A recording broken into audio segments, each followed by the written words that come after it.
Hello everybody, welcome along. My name is Benjamin Bloom. This is the Benjamin Bloom Football Channel. Welcome to Dearly Departed. Dearly Departed is where we look at the teams that have escaped the realm of my championship coverage, gone up to the Premier League, but we're still going to cover them because we've still got a lot of people want to discuss them. I'm talking about Villa and Sheffield United that went up the previous season, and Leeds, West Brom and Fulham. It's Tuesday morning, so that means this is our game week number 3 review for the Dearly Departed. We're going to have a look at how they all went this week, and 7 points for the Dearly Departed. Okay, there's a big caveat that there was another 2 Dearly Departed derbies, so 2 of them were playing each other. But how many times this season are we going to get 7 points from those 5 teams? Hopefully plenty. But you have to argue then, a good week that they, in each of the Dearly Departed games, one of them picked up some points, which is fabulous. First of all, we need to say thank you to Jay, who is a fan sponsor for this series for the season. Dearly Departed, also known as Ben, couldn't bear to lose us, marching on together there. Thank you, Jay, for your support. Let me know if you want to get involved in any type of sponsorship on the channel. As I said, 7 points. Let's have a little look down there. So, first off, West Brom on Saturday night, wasn't it? 3-3 West Brom draw against Chelsea. We'll do that one first. Then we did a watch along of this one on Sunday. Sheffield United 0, Leeds 1. Leeds keep up their really excellent start to the season. 6 points already for Leeds. And look down the bottom there, 6 points already for Villa as well. And they've only played 2 games, by God. Fulham 0, Villa 3. We shouldn't gloss over the fact that despite Leeds and Villa getting wins, they were playing 2 of our dearly departed teams, the Blades and the Cottagers, both losing and both with similar league records at the moment when we bring the table up at the end. So let's start with West Brom 3, Chelsea 3. It was 5-2 last week, so not 7 goals this game, but 6 nonetheless. There is our West Brom team. Settled, isn't it? Obviously, Gibbs is out suspended, isn't he? But Johnston, Bartley, Ajayi, O'Shea, he's sticking with that as a back 3. Townsend, Furlong, Dean Garner and Pereira is the quality, with Livermore and Sawyers. Well, Sawyers is quality as well. Callum Robinson leading the line, and you'll see by his name as well, 2 goals in this one. So that is good news. You can see the other goal scorer there, Kyle Bartley. We won't go through the Chelsea team because this is the Dearly Departed show, but you're going to see there Hudson, Odoi, Abraham and Mount, the scorers. Good goal by Callum Robinson. Not good half for Reece James, I have to say. This is going to be shot through his legs. He's in my fantasy team as well. But as I said, I've been banging the drum. Oh, West Brom, going to bring a striker in, bit of help up top. But Robinson's got 2 goals in this game, so that is a good thing. And that's a great finish, isn't it? Look at that angle and through the striker's legs. Firm shot there. Left-footed across Caballero, in the goal, into the net. 1-0 West Brom. And, again, I think it's a mistake from Reece James again. I could be wrong about that. There's a mistake in the build-up anyway. Robinson in this time on the right foot, setting himself up for the perfect hat-trick as he scores his second. 2-0 to West Brom. I always think it's a stupid thing when people say, oh, did they get too far up too early? But did they get too far up too early? Here is the third. Bit blurry, that one. And this happened quickly. Flicked on the corner. And there is Kyle Bartley with poor old Reece James is playing him outside there. And he's going to put it in. And West Brom 3-0 up at half time. Now, people get very, very split over things like this. We'll have a look at the numbers at the end of the game. But some people, I always remember a game between Ipswich and Birmingham I went to.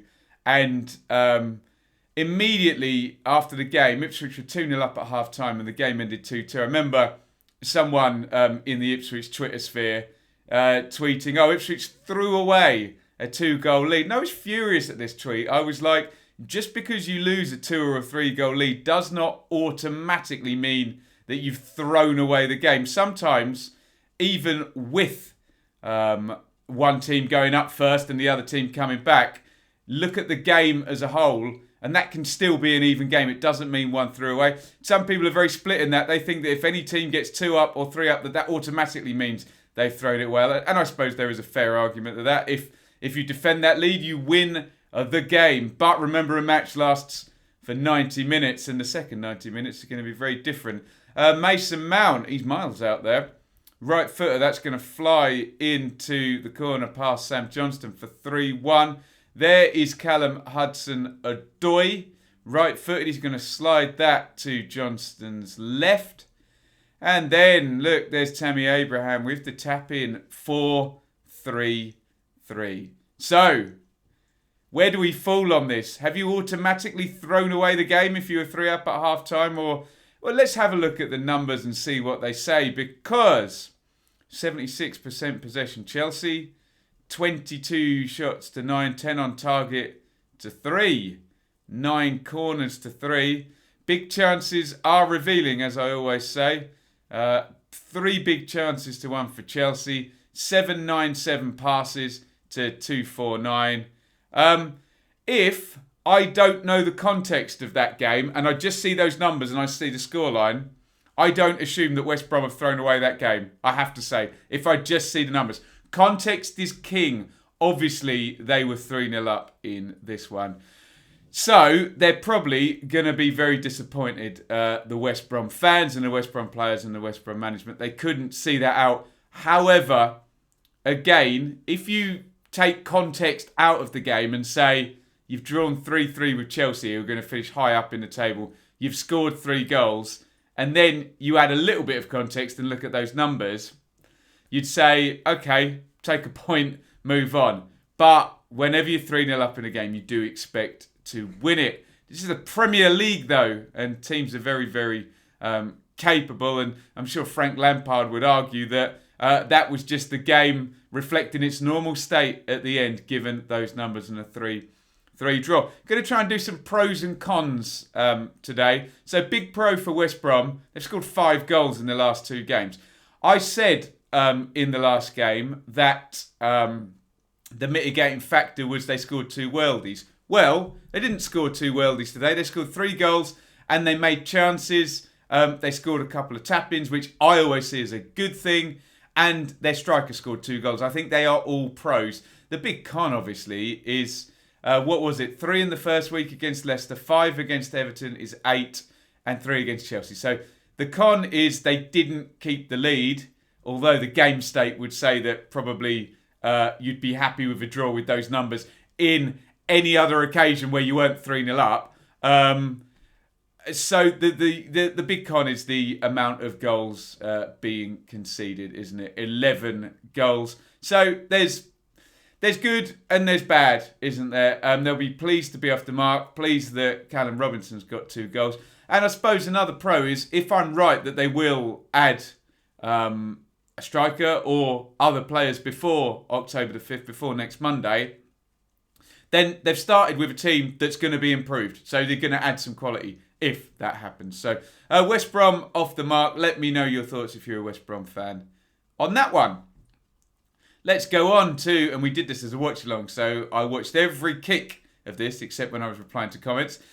Sheffield United 0, Leeds 1 in the Yorkshire derby. All of the Bielsa Wilder games have ended 0-1 with the away team getting the win. Hernandez at Bramall Lane, Basham at Ellen Road, and now Bamford with the goal at Bramall Lane again. Really good start for Leeds, 6 points from 3 games. I have to change my analysis a little bit. I always say in the Championship when I do an analysis, 2 points per game at any point is fantastic. That's brilliant. That doesn't actually apply in the Premier League because the top 2 or 3 in the Premier League tend to have miles over that. But we're talking about Leeds here, who are not going to be bothered if they're not in the top 2 or 3 by the end of the season. That's not the context of what they're trying to do this season. So maybe it is. And look, 6 points from the first 3 games. Great start for Leeds. Let's just have a look at the 2 teams there. Let's look at Sheffield United first, because that's a bit disingenuous what they've put up there, because Leeds don't actually start the game with that shape. So Ramsdale in goal, Robinson, Ampadu, Basham, remember, Egan suspended after that red card against Villa, Stevens and Baldock. Interesting midfield 3 there, Osborne, Berger and Lundstrom. So no Fleck, no Norwood, who have been so good for Blades. And it's Burke and McGoldrick, so no Sharp or McBurney up top there. That is very disingenuous sofa score. That's the formation Leeds played the majority of the game with. They did not start with that formation. They always look at a starting formation. Stuart Dallas was moved. I didn't spot the exact minute, but probably somewhere between, a Leeds fan will correct me in the comments, between sort of 5 and 12 minutes, I think. Somewhere in that gap, I noticed, Dallas has gone. What I do kind of credit SofaScore with is that they've put 3-1-4-2 as the formation, or rather,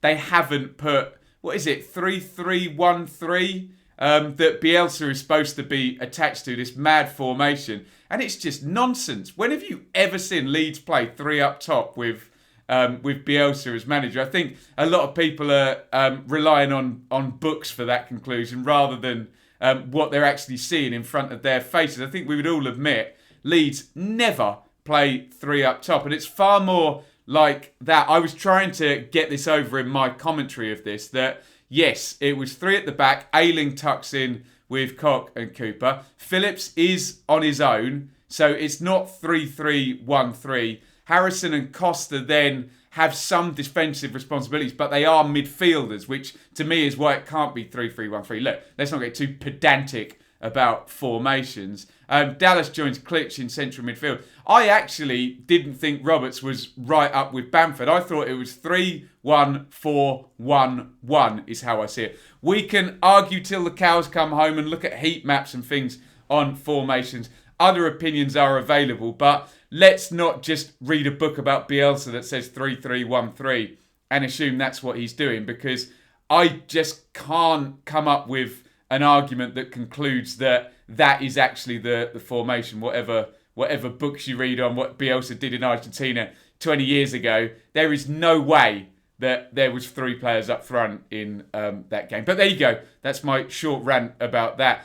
This was a really, really good game. This was excellent. Both goalkeepers made sort of 3 or 4 decent saves. There were chances engineered from outside of the box. Both teams had attacks. Both teams, maybe in the game state, Leeds sort of had the ball and Blades sort of counter-attacked, but it was lovely. It had a really nice ebb and flow. You had Bielsa moving to the 3 at the back to go against what Wilder was doing. It was a really, really good watch between 2 good teams, 2 very innovative managers, of course. I just popped that one up in the interest of balance. That's John Lundstrom in the first half there. That's a big chance by anybody's standard, isn't it? Good save by Meslier. Had a good game. Ramsdale had a good game in the Blades goal as well. And in the interest of balance, there is Stuart Dallas in behind. They just couldn't get hold of that. So there were big chances for either team there. If Dallas gets hold of that, he gives Basham no chance to get back and clear it off the line, like Basham did end up doing. So what I think we have to admit, and again, I'm going to speak to you fanatical Leeds fans. I love you, fanatical Leeds fans. You're great. I love covering your team. Please don't let your pride and excitement over the start kill your reasoning.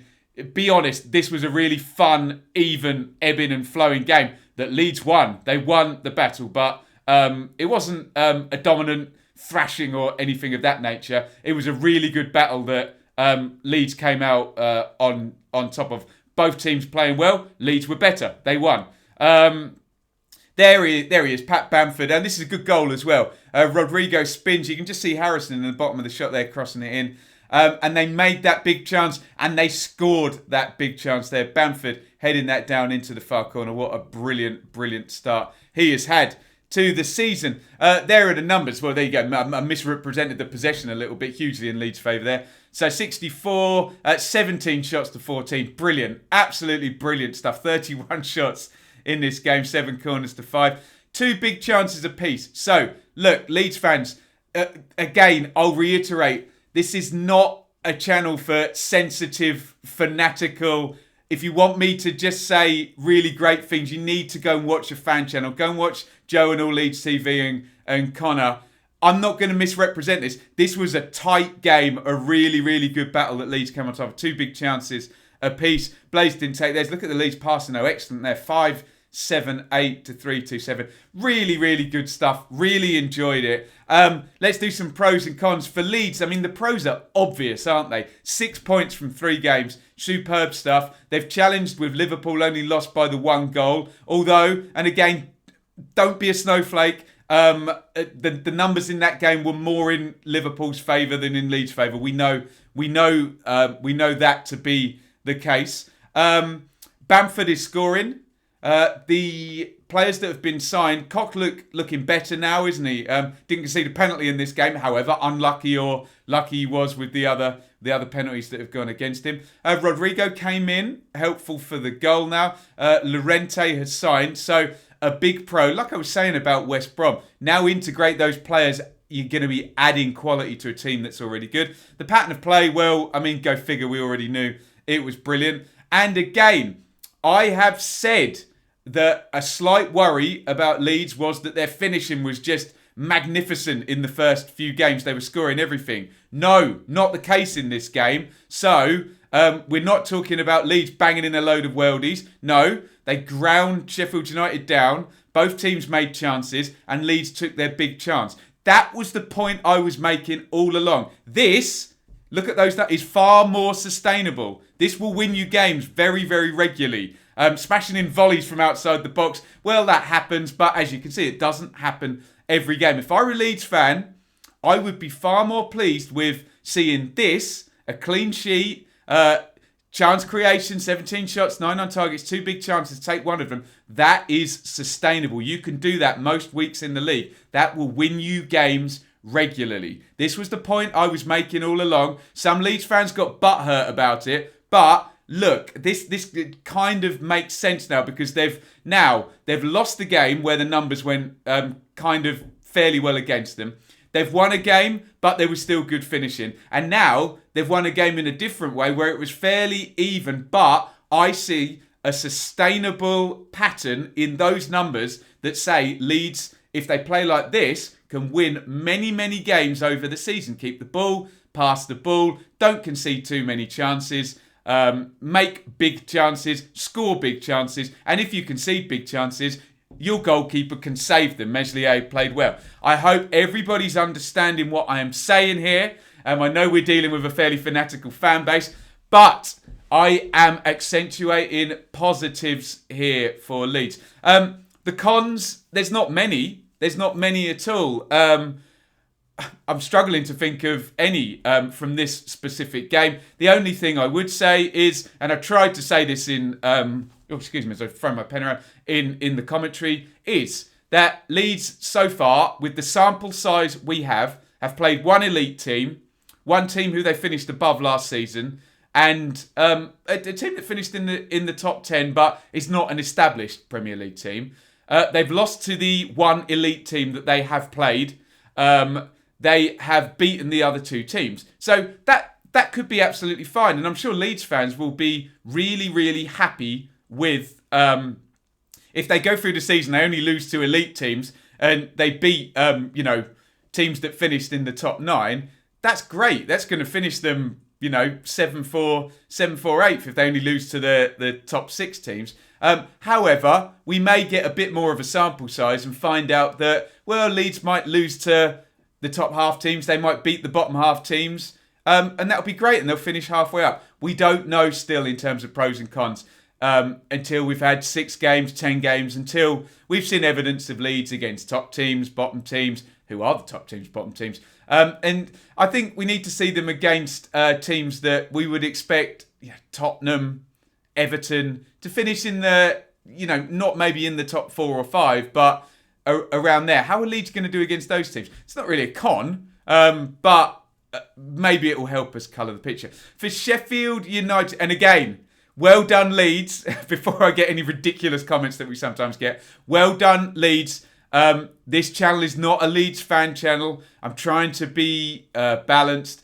Pride and excitement are great. They are fantastic. And Leeds fans, be proud of the first 3 games. Be excited. Your pride and excitement doesn't help me to analyse the game. That's all I will say.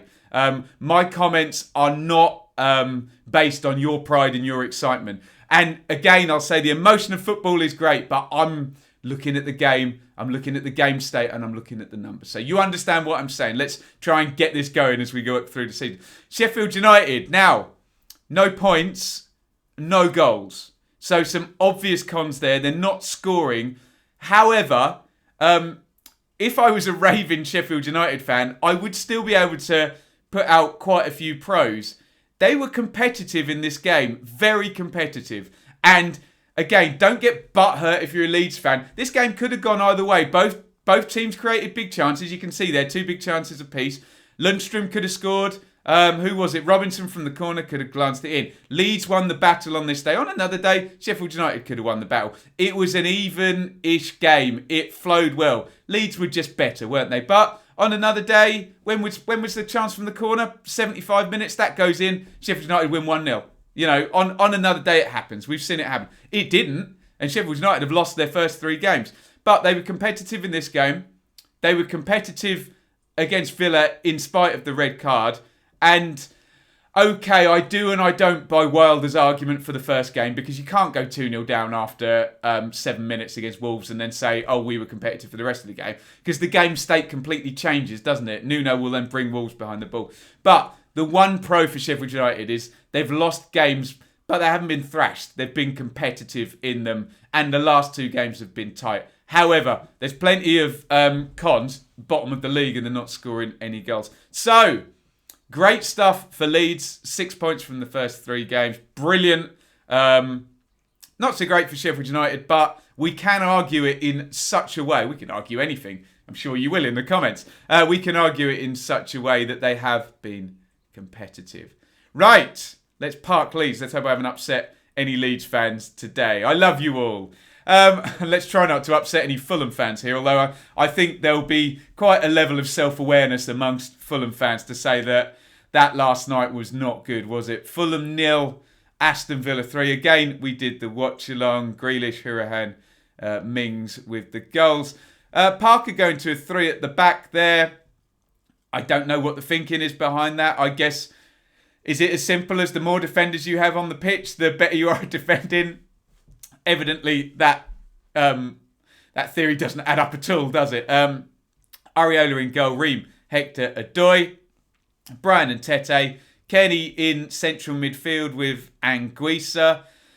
I mean, look, defensively, does that fill you with joy if you're expecting Brian and Tete to get forward, to leave gaps, and Reeve and Adoy get drawn out, and then you can see you've got a couple of Villa midfielders who can attack and score? It didn't work, did it? Reed, Cavaliero supporting Mitrovic. Villa, as I said, had the air of being settled last week, and it's exactly the same team, isn't it? Yeah. Martinez, Cash Cons and Mings target across the back. Douglas Luiz sitting with Hourihane and McGinn. Trezeguet right, Grealish left, Watkins down. The middle, there is Grealish. It's so simple, wasn't it? McGinn chips it over, Grealish in, waits for the keeper. Slides it, 3 centre-backs. None of them picked up Grealish as he just ran through on a straight ball and finished it off 1-0. Villa, again, Grealish, unchallenged, runs into the box. Dribble, outside of the foot. McGinn knocks it off Hourihane. Easy. We've seen already the pattern in Fulham games. I've said on here before, good teams score tap-ins. Well, if you reverse that logic, bad teams concede tap-ins because they let you cut right through them, and this is what Fulham did. There's Hourihane just stroking that one in from 7 yards with the right foot into the big gap. Areola's left to the left-hand side. And this was just hapless. Second half, Scott Parker's just presumably prepped his team for the second half. He's probably told them all the things they did wrong in the first half and what he wants to do in the second half. Within 2 minutes of the game restarting, Grealish completely skins Adoy, who has to foul him because he's just nowhere near him. And then free kick in the box. And how has a free kick loaded in from the far side been able to end with Tyrone Mings completely on his own, straight run, forward through on goal and able to just prod that one home for 3-0. Not good defensively. There are the numbers. You'll see a lot of possession for Fulham, but don't look at that. I watched this game and, matched my eye test up with those numbers. Villa were comfortable in this game. They really, really were. No big chances. Big chances, I say, are always revealing. You're entitled to disagree. That's how I analyse football matches. You're entitled to analyse football matches any way you please. I'm presenting my logic to you. If you do disagree with me, please pay me the respect of presenting your logic to me rather than just saying, don't look at the big chances. I didn't hear any pundit saying this. But they are revealing to me. 0 big chances. Some crosses in for Mitro. He got some action in the second half, header in. But 16 shots to 12, 5 corners to 3. But we all saw the game. It was killed after 14 minutes, and maybe a lot of that possession then is Villa just saying, okay, come on then, score. We're confident that you won't score. We'll just sit back in here. So really good for Villa. I just wanted to put this tweet up. Be interested in your thoughts on this, guys, in the comments. This is Tony Khan, sporting director of Fulham, taken to Twitter and kind of burying his centre-backs, really. I apologise to Fulham supporters for our performance tonight. We've looked to add centre-backs since Wembley. I'm sorry you haven't yet, as 2 got COVID and we lost a 3 we thought was close. Plus had another issue with a 4th centre-back. I promised players in, plus better efforts from the squad. I should and will apologise repeatedly for that performance. I'm sorry, everybody. We all need to do a better job. Everyone at the club for the past year has worked really hard to get the team up, and now we need to work significantly harder to stay up. I promise better efforts than today. On the one hand, I understand Tony Khan is maybe coming from a good place there, and honesty is good, isn't it? And, some owners and sporting directors communicate. However, I don't know where you fall on this. Are you giving him a thumbs up for the honesty or a big thumbs down? Shouldn't stuff like that be kept behind closed doors? Should the sporting director be basically saying, well, our centre-backs aren't good enough for the Premier League, we need to sign some more? And better efforts from this squad. Whatever you say about footballers, anyone who's played any kind of sport, no one goes on the pitch and doesn't try. Better efforts. Dear me, let me know what you think. Should a sporting director be tweeting in that manner? I don't know. Get your thoughts in the comments. Open to opinion. Pros for Villa? Well, there's absolutely loads. They've won their first 2 games. They haven't conceded a goal. They've got 6 points. Grealish has scored. He's now in the groove. Watkins maybe integrated. Konza and Mings look all right at the back, don't they? Martinez integrated. Loads and loads of pros. The only con for Villa is that it's going to get harder. That's the only con, isn't it? Blades had a player sent off, so they played against 10 men for a while. Got the win. Well done. You can only beat what's put in front of you.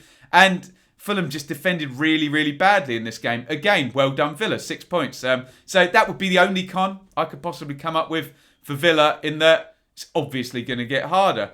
For Fulham, I just can't think of any pros other than surely they can't defend any worse than they have in the first 3 games. So 3 against Arsenal. What was the second game for Fulham? 4 against Leeds is 7. So 10 already in the 3 games. I know West Brom have conceded more, haven't they? But yeah, just defending so badly. Pros? Can anybody find any? I don't know. Mitrovic scored 2 in one of the games. I guess that's a pro. It's difficult, isn't it? Because I suppose they were competitive against Leeds, but in the other 2 games, they've lost 3-0 at home. So I suppose the only pro is, can it get any worse than this? Let me know your thoughts in the comments. Let's have a look at the table. Go, the dearly departed. 4th place. Aston Villa, love it. No goals conceded, 2 straight wins. 7th place, Leeds United. So 2 of our dearly departed flying the flag up there in the top 7 of the table. Brilliant stuff. Long may it continue. Look, it's going to get harder. Maybe we'll see, we'll almost certainly see a regression to the mean. I don't see any of our dearly departed finishing in 4th place. But hey, let's take it while we can. Well done, Villa, and well done, Leeds, for their excellent starts and their 6 points at this stage. Then we have to cast our eyes down a bit lower, don't we? Well done, West Brom. Off the mark. A point. I'm sure, as I say, the fans will be disappointed at being 3-0 up. But take the order of the goals out of the equation. It's a point from a game that the numbers say on a lot of occasions you would lose. So there you go. Take that as a positive, I think. Sheffield United, small crumbs of comfort with the 0 points and the 0 goals that they've been competitive in both the games, the last 2 games. Let's take the Wolves one out and lost them. So if they continue to be competitive, you would think, they would win some games. If not, it's going to be a very hard season for Blades. Fulham's a lot more worrying, isn't it? 3 goals for, 10 against, 3 defeats. And not looking good really at all. Get your thoughts in on any of that. Remember, my position here is that I'm trying to give a balanced analysis of these teams. I support Ipswich Town. I do not support Villa, Leeds, West Brom, Sheffield United, Fulham. Hopefully, you'll understand my intentions are good. They are not... I don't have any bad intentions to... Honestly, I was a Swansea fan the other day, accused me of having an agenda against Swansea. The biggest insult you can pay my coverage is to say I have an agenda either for or against the team. I don't, and I can say that for a fact. If you say that to me, you are wrong. Period. I don't. I have an agenda towards Ipswich Town. They're in League One. We're talking about the Premier League teams here. So please, I invite your comments. But if you feel very emotional about your team, that you want to go down that road, I love having you here as a watcher, but please can you go and post that comment over on a fan channel for Villa, West Brom, Fulham, Sheffield United, Leeds. You're not going to get emotionally driven analysis here.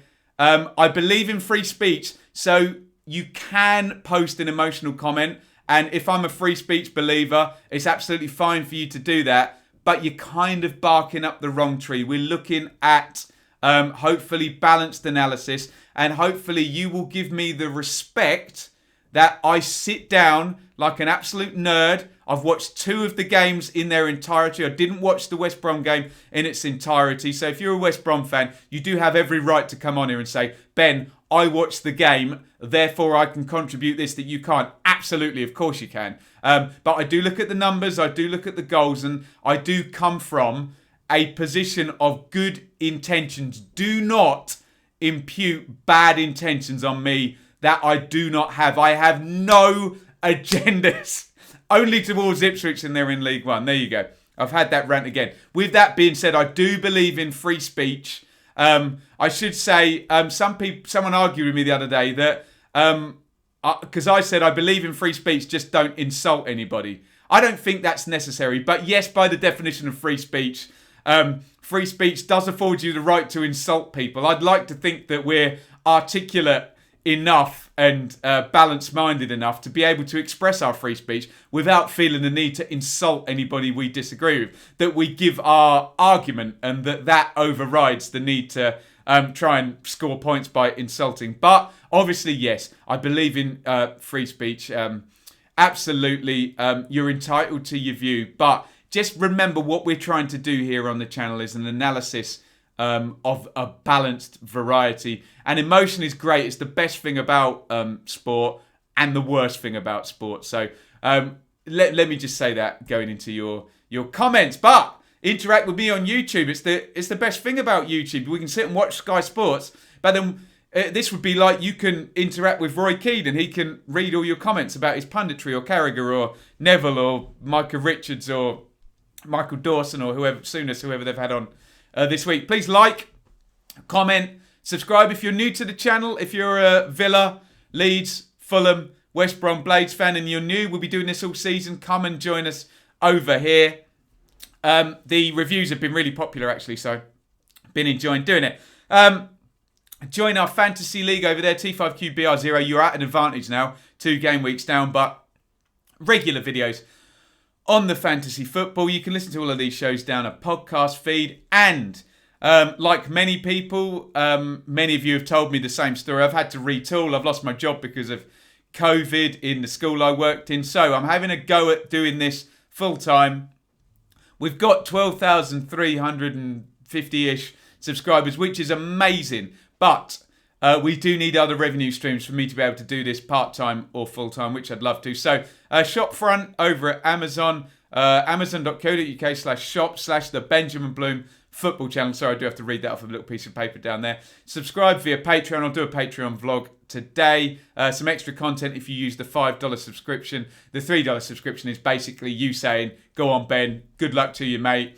Here's the price of a pie or a pint or a cup of tea or coffee or whatever each month. And I really thank everybody for doing that. And hopefully over time, we'll be able to bring you some really good quality content as well in terms of the Patreon only content. There is a higher tier which parlays into that last part of the slide saying sponsor the channel. You can get involved as a fan sponsor like Jay has.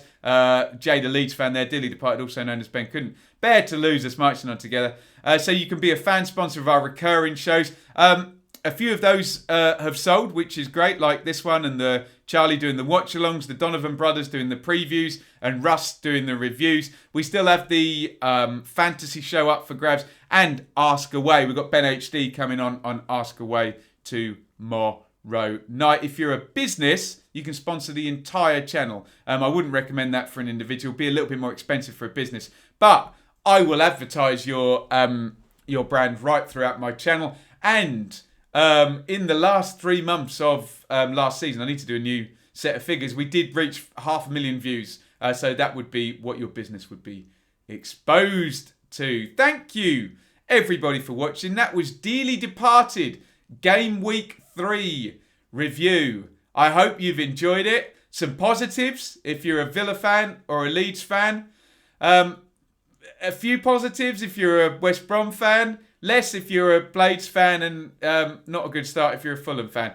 Get your comments in. The next Dearly Departed show will be the preview of the next game week, and we're coming into an international break, so it'll be the last one for a couple of weeks. So do get involved. Like, comment, subscribe, and I will see you later in the week. Woo! Over and out.